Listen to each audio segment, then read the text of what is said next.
What's up, guys? Welcome to the channel Rockin' the Country. I'm Don. Hope you're having a good day. I don't ask this too often, but if you haven't subscribed yet, please hit that button because I want to see sort of like the numbers matter to people when they see the channel, but because we're doing sort of like niche stuff, like traditional and neo-traditional stuff, it helps move the needle a little bit. But anyway, I started a playlist that I call the Country Heart Series a little while back, not long ago, but I realized, there's some songs out there that weren't marketed as country, but that have that feel to it, whether it's the storyline, whether it's certain sense of instrumentation, but just sort of have that country heart to it. They're not jamming anything down your throat, and it goes beyond just a beautiful ballad. There's something to it. So I don't know how I even got the idea for this one, but it's Bread's song, Everything I Own. And I remember when I was younger hearing this song thinking, man, that's a pretty song. Well, Bread, this is David Gates. But when I went to grab a song off the net, I saw that Billy Dean had performed it with David Gates. I'm like, I got to do this rendition because Billy Dean had the very first true country song that I fell in love with, so to speak. It was just by chance I heard it on the radio, but it was Billy Dean's song, You Don't Count the Cost. I was blown away. I made me buy the CD, and then I heard Billy the Kid and Simple Things, and It's Only the Wind, and all these other songs. I'm like, he's the real deal. So David Gates wrote this, but here's the thing. I always thought this was like a love song to like a woman that something went wrong in the relationship. But he wrote this about his father, it turns out. His father had passed away before David Gates had, of Bread became famous. So his father didn't see the success, as I understand it. And David Gates is from Tulsa, Oklahoma, and Billy Dean is from Quincy, Florida. So we're going to get to see them perform this, and it'll go in the Country Heart playlist. So here we go.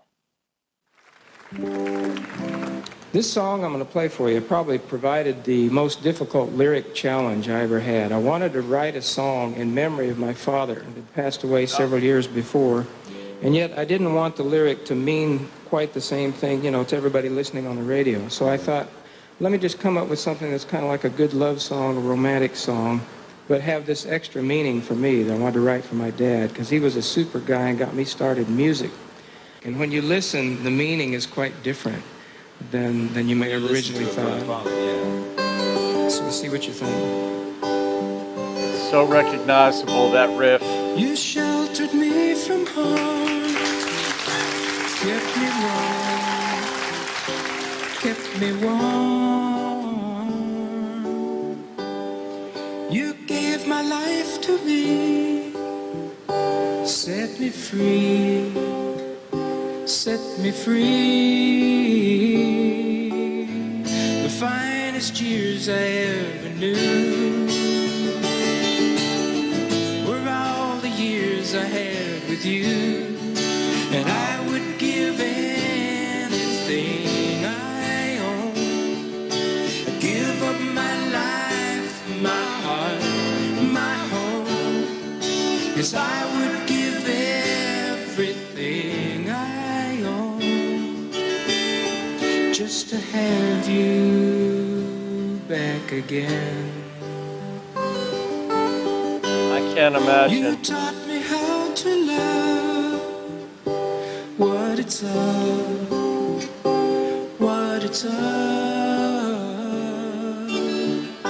You never said too much, but still you showed the way, and I knew from watching you could ever know the part of me that can't let go. And I would give anything I own, give up my life, my heart, my home. Yes, I would give everything I own just to have you back again. All right, I gotta stop for a second. I mean, when you listen with headphones and you're taking the time to really delve into a song versus driving down the road, and you hear things, you feel things differently, and knowing what this song is about, his love for his father, but then it's open-ended so anybody can interpret it, which is why I thought it was a love song to a woman, but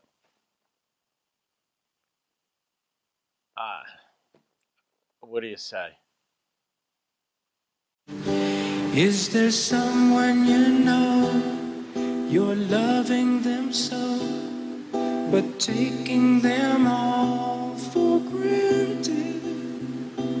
You may lose them one day, someone takes them away, and they don't hear the words you long to say.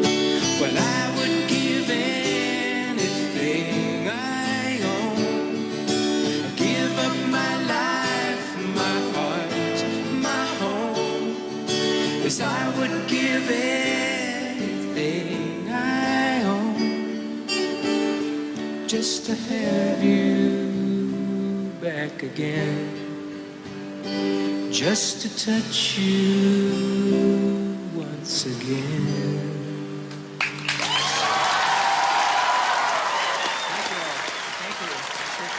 David Gates. Thank you guys very much. Thank you, Billy. Everybody. You know, obviously Billy Dean, this must have been mid-90s or somewhere like that, because Billy, his album that I bought was in 91, I think came out in 91. And that's when he got I think like New Artist of the Year. I'm going by memory here. So Billy had his show. So I'm guessing mid-90s. But for a guy like Billy, who's a new but already at that point popular and well-known artist on the country scene, to be able to do an iconic song with the guy who wrote it with the heart like that, like Billy's songs have deep heart to them as well.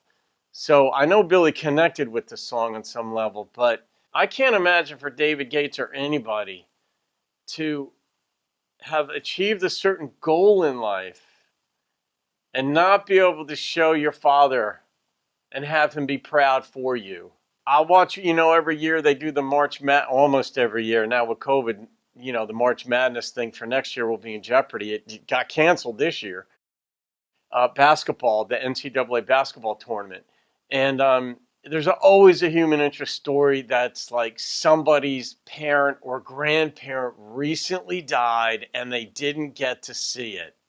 The guy win the tournament or win games, and he usually is crying afterwards, and dedicates it to his grandmother or whatever. And I always get drawn and feel for them because I've never experienced that in my life. But this here, I'm like, wow. And, pain is not only a great motivator to change one's behavior because you don't want to go through it again, but for songwriting and music, it reveals some of the deepest, most soulful issues that can be experienced by a person. And, the people who do it are the songwriters. They're the ones who sit down and are like, I'm going through this sorrow, this pain, this loss, and I want to write about it. And maybe it becomes a song, maybe it doesn't. Most don't, because they probably write 150 songs for every one that never sees the light of day. I don't know what the numbers are, but what a song. I mean, I'm not going to rate that. That was in honor of his father, you know what I mean? I mean, please. But the fact that Billy was there, and I don't know where this is. I wonder if this was like a precursor to the Bluebird Cafe, because nobody was singing there. And that's the rule at the Bluebird Cafe. I don't even think you're supposed to clap. I've been past the Bluebird lots of times, but never been to a performance there or a show or presentation. But that was it. I'm not rating it. It goes in the classic list, Country Heart playlist. Even though this could actually be just straight up country, but I'm going to put it in the Country Heart playlist. That's it, guys. David Gates of Bread and Billy Dean. What a combo there. Billy's so young here, too. And he's still pretty young, but he's young. That's it. Have a great day, guys. See you on another video and keep rocking the country.